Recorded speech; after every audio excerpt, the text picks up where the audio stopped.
بسم الله الرحمن الرحيم. Assalamualaikum warahmatullahi wabarakatuh. Nah, Bapak Ibu hadirin yang dimuliakan Allah Subhanahu wa taala. Ayat yang dibaca oleh imam kita tadi, rakaat pertama, menjelaskan muara seluruh ibadah yang kita kerjakan, apapun bentuknya, adalah melahirkan manusia yang bertakwa kepada Allah Subhanahu wa taala. Dan ayat itu adalah perintah pertama kali di dalam ayat suci Al-Qur'an, di dalam surah Al-Baqarah, di mana Allah Subhanahu wa taala memerintahkan kepada seluruh umat manusia untuk melaksanakan ibadah kepada Allah Subhanahu wa taala. Dan kenapa kita harus beribadah kepada Allah Subhanahu wa taala? Karena Allah telah menciptakan kita. Konsekuensi penciptaan kita sebagai umat manusia adalah wujudnya beribadah kepada Allah Subhanahu wa taala. Lalu diinformasikan kepada kita apa tujuan dari seluruh ibadah yang kita kerjakan, la'allakum tattaqun, menjadi orang yang bertakwa kepada Allah Subhanahu wa taala. Allah berfirman, ya ayyuhan nasu u'budu rabbakumul ladzi khalaqakum walladzina min qablikum la'allakum tattaqun. Wahai sekalian umat manusia, sembahlah Rabbmu yang telah menciptakan kamu dan orang sebelum kamu, la'allakum tattaqun, semoga kalian menjadi orang yang bertakwa. Oleh karena itulah, setelah itu akan dijelaskan oleh Al-Quran variasi-variasi ibadah apa saja yang kita kerjakan. Ada variasi ibadah yang terkait dengan hablun minallah, sholat, puasa misalkan. Oleh karena itu salah satu rincian dari ibadah itu adalah kita berpuasa. Kutiba alaikumusiyam kama kutiba alal ladzina min qablikum la'allakum tattaqun. Itu salah satunya, yaitu kita berpuasa. Termasuk urusan sosial sekalipun, termasuk urusan pemerintahan. Coba kita baca sebelum kutiba alaikumusiyam. Itu ada dua kutiba sebetulnya. Kutiba alaikumul qisasu fil qatl. Diwajibkan kepada kalian untuk melaksanakan qisas di dalam masalah pembunuhan, dan dijelaskan walakum fil qisasi hayatun ya ulil albab la'allakum tattaqun. Pada qisas itu ada kehidupan bagi orang-orang yang mau berpikir, la'allakum tattaqun. Walakum fil qisasi hayatun ya ulil albab la'allakum tattaqun. Kemudian di bawahnya kutiba alaikum, diwajibkan kepada kalian, idza hadara ahadakumul maut, bila ada yang meninggal di antara kalian, intaraka khairunil wasiyatu lil walidaini wal aqrabina bil ma'ruf haqqan 'alal muttaqin. Takwa juga terkait dengan masalah warisan. Nah, oleh karenanya seluruh variasi ibadah yang kita kerjakan muaranya adalah bagaimana kita sebagai umat Islam, sebagai orang-orang yang beriman, berusaha semaksimal mungkin agar level kita dengan ibadah-ibadah yang kita kerjakan sampai kepada derajat takwa kepada Allah Subhanahu wa taala. Karena dengan modal takwa itulah kita mudah masuk surga, itu saja sebetulnya. Dan kita akan sulit masuk surga kalau level kita itu tidak sampai takwa. Karena itu apa kata Allah Subhanahu wa taala, apa yang mesti kita persiapkan selama kita hidup di dunia ini? Fatazawwadu fa inna khairaz zadi taqwa. Persiapkanlah olehmu bekal, karena bekal sebaik-baiknya adalah bekal takwa kepada Allah Subhanahu wa taala. Siapakah orang yang paling mulia? Apakah orang yang punya pangkat? Apakah orang yang punya harta benda berlimpah? Inna akramakum indallahi atqakum. Sesungguhnya orang yang paling mulia di sisi Allah adalah orang yang bertakwa. Tatkala terjadi pembunuhan yang pertama kali, pertumpahan darah yang pernah ada di muka bumi ini, yaitu cerita tentang Qabil dan Habil. Nabi kita Muhammad sallallahu alaihi wasallam diminta oleh Allah Subhanahu wa taala untuk menceritakan peristiwa Qabil dan Habil ini kepada kita umatnya. Allah Subhanahu wa taala berfirman, "Watlu 'alaihim naba'a bani Adam bil haqqi qarraba qurbanan fatuqbila min ahadihima wa lam yutaqabbal minal akhar qala la aqulanna qala innama yataqabbalullahu minal muttaqin." Ceritakan wahai Muhammad, cerita tentang dua anak Adam yang sama-sama ingin berkorban. Tapi apa yang terjadi dengan korban Qabil dan Habil? Fatuqbila min ahadihima, diterima salah satu korbannya, walam yutaqabbal minal akhar, sementara dari anak satunya tidak diterima. Kemudian marah dan emosilah yang tidak diterima itu, lalu dia mengatakan, la aqtulanna, saya serius ingin membunuhmu. Lalu apa kata adiknya? Innama yataqabbalullahu minal muttaqin, sesungguhnya amalan-amalan itu akan diterima minal muttaqin, dari orang yang levelnya bertakwa kepada Allah Subhanahu wa taala, minal muttaqin. Karena itu nanti kita baca di dalam ayat suci Al-Qur'an, hampir seluruh ayat yang bercerita tentang orang-orang yang bertakwa itu ujungnya surga. Innalil muttaqina mafaza hadaika wa a'naba wa kawaiba. Cerita tentang orang-orang yang mendapatkan surga. Siapa itu? Lil muttaqin. Mafaza, tempat keberuntungan, dapat taman, dapat segala kemewahannya. Ayat yang juga sering dibaca oleh imam kita surah Ali Imran. Wasari'u ila maghfiratin mir rabbikum wa jannah wa jannatin arduhas samawati wal ardu uiddat lil muttaqin. Bersegeralah menuju ampunan Tuhanmu dan surga. Kita diminta menuju ampunan dulu baru surga, karena surga tidak bisa kita peroleh kecuali setelah dosa-dosa kita diampuni. Surga yang luasnya antara langit dan bumi, uiddat lil muttaqin, disediakan bagi orang-orang yang bertakwa. Bahkan dirinci di dalam surah Muhammad ayat 15. Seperti apa sungai yang ada dan diberikan kepada orang-orang yang bertakwa kelak. Masalul jannati allati wu'idal muttaqun fiha anharun min ma'in ghairi asin wa anharun min labanin lam yataghayyar ta'muhu wa anharun min khamrin lazzatin lisyaribin wa anharun min asalin musaffa.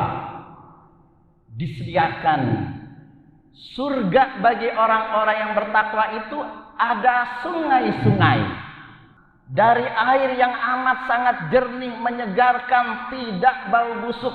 Begitu tafsirannya. Air yang segar itu diberikan kepada orang-orang yang bertakwa. Wa anharun min laban, ada juga sungai-sungai dari susu, lam yataghayyar ta'mu, tidak bisa basi, tidak berubah dia. Wa anharun min khamar, ada sungai-sungai dari khamar, tapi khamar yang tidak memabukkan, ladzatun lisyaribin, khamar yang sangat lezat, lisyaribin, bagi peminumnya. Wa anharun min asalin musaffa, dan sungai-sungai dari madu yang sangat jernih, asalin musaffa. Demikianlah penggambaran Quran tatkala menjelaskan seperti apa surga yang dijanjikan kepada orang-orang yang bertakwa. Karena itu tugas kita selaku mukmin dan muslim adalah meningkatkan derajat kita sampai derajat takwa kepada Allah Subhanahu wa taala. Setiap Jumat khatib membaca firman Allah Subhanahu wa taala, Ya ayyuhalladzina amanu, wahai kita semuanya orang-orang yang beriman ini, jangan berhenti sampai derajat iman. Ittaqullaha haqqa tuqatih, tingkatkanlah derajat imanmu sampai derajat takwa kepada Allah Subhanahu wa taala. Dan kalau bertakwa, seriuslah, bertakwalah dengan sebenar-benarnya. Seriuslah dengan cara meninggalkan seluruh apapun yang dilarang, apalagi selama bulan suci Ramadan ini. Sekecil apapun kita upayakan, tidak ada pelanggaran syariat, kita usahakan. Lalu di luar bulan Ramadan bagaimana Ustaz? Ya lanjut saja. Karena Nabi SAW bersabda, ittaqillah haitsu ma kunta. Bertakwalah kepada Allah di mana dan kapan saja engkau berada. Jangan sampai kita merasa selama bulan Ramadan ini kita diawasi oleh Allah Subhanahu wa taala, lalu kemudian kita berusaha membaguskan amal-amal kita, tapi selama Ramadan.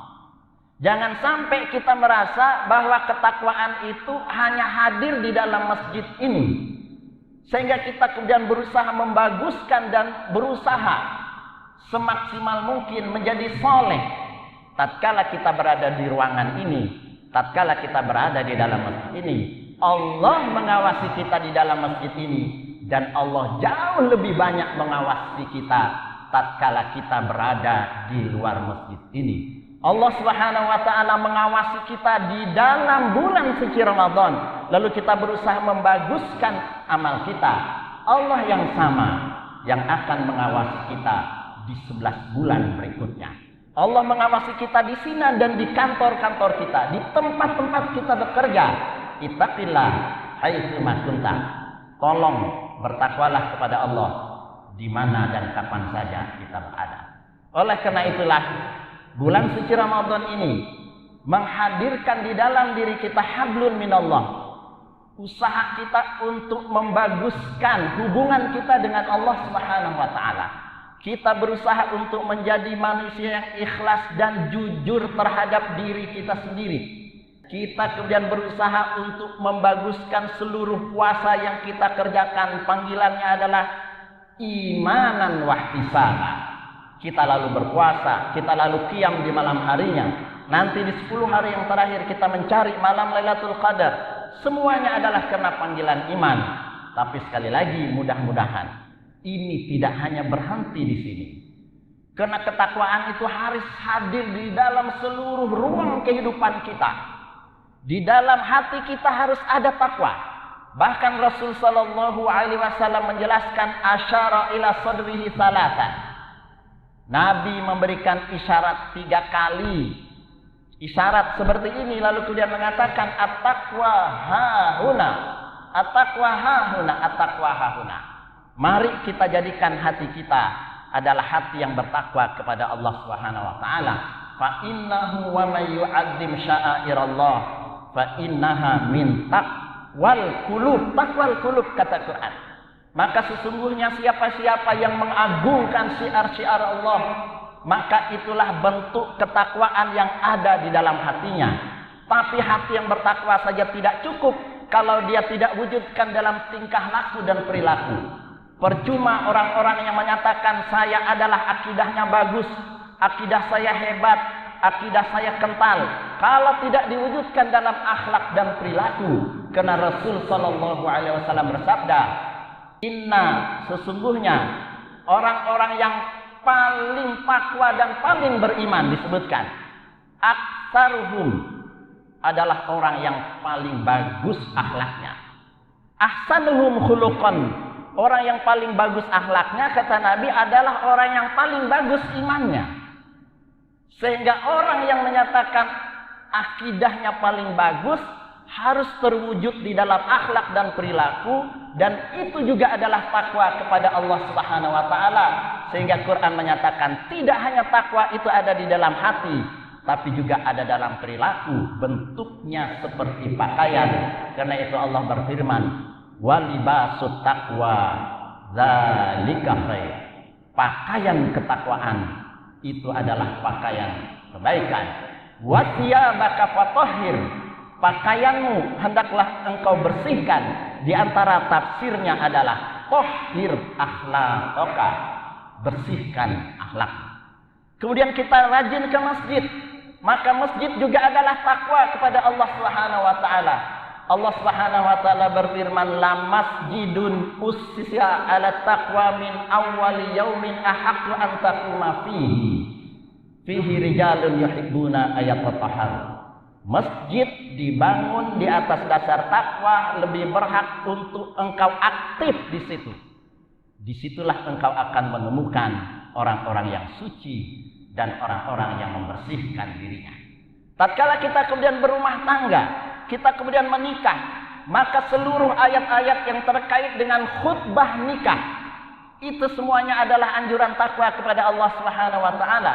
Ya ayyuhalladzina amanu taqullaha haqqa tuqatih wa la tamutunna illa wa antum muslimun.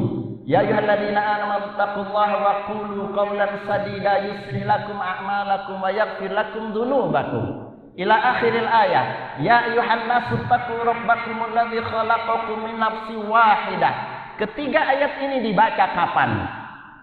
Disebut khutbatun nikah. Kita berumah tangga pun dasarnya adalah takwa kepada Allah Subhanahu wa taala. Sehingga mudah-mudahan dengan pribadi yang bertakwa, yang merupakan modal kita untuk bisa berjumpa dengan Allah Subhanahu wa taala nanti, maka kita membaguskan hati kita. Kita membaguskan akhlak dan perilaku kita. Kita membaguskan rumah tangga kita. Dan rumah tangga yang banyak, itulah yang kemudian akan melahirkan masyarakat yang bertakwa kepada Allah Subhanahu wa taala. Kalau kita menginginkan masyarakat itu baik, tidak mungkin kecuali harus muncul dari keluarga-keluarga yang baik. Dan keluarga-keluarga yang baik itu adalah munculnya dari individu-individu yang baik. Itulah yang kemudian akan membuka keberkahan dari langit dan bumi. Allah berfirman, walau anna ahlal qura amanu wattaqau la fatahna alaihim barakatin minas sama'i wal ardh. Seandainya penduduk suatu negeri mau beriman dan bertakwa kepada Allah Subhanahu wa taala, tidak akan ada musibah. Dibukakan pintu keberkahan dari langit dan bumi. Dan yang terakhir, penduduk yang beriman dan bertakwa itu kelak akan memimpikan dan merindukan pemimpin yang juga seperti mereka bertakwa. Karena itu di antara doa ibadur rahman, hamba-hamba Allah yang dikasihi adalah alladzina yaquluna rabbana hab lana min azwajina wa dzurriyyatina qurrata a'yun waj'alna lil muttaqina imama. Ya Allah, ya Tuhan kami, beri kami kemurkahan, beri kami hibah, anugerah istri-istri yang menyejukkan, anak-anak yang saleh. Apakah kita berhenti sampai keluarga yang baik? Tidak. Kita juga menginginkan waj'alna lil muttaqina imama. Berikanlah kepada masyarakat yang sudah bertakwa dan saleh itu imam, seorang pemimpin yang lahirnya dari mereka. Semoga ini bermanfaat. Wallahu taala a'lam bishawab. Aqulu qouli hadza astaghfirullah li wa lakum. Subhanakallahumma wa bihamdik asyhadu an la ilaha illa anta astaghfiruka wa atubu ilaik. Wassalamualaikum warahmatullahi wabarakatuh.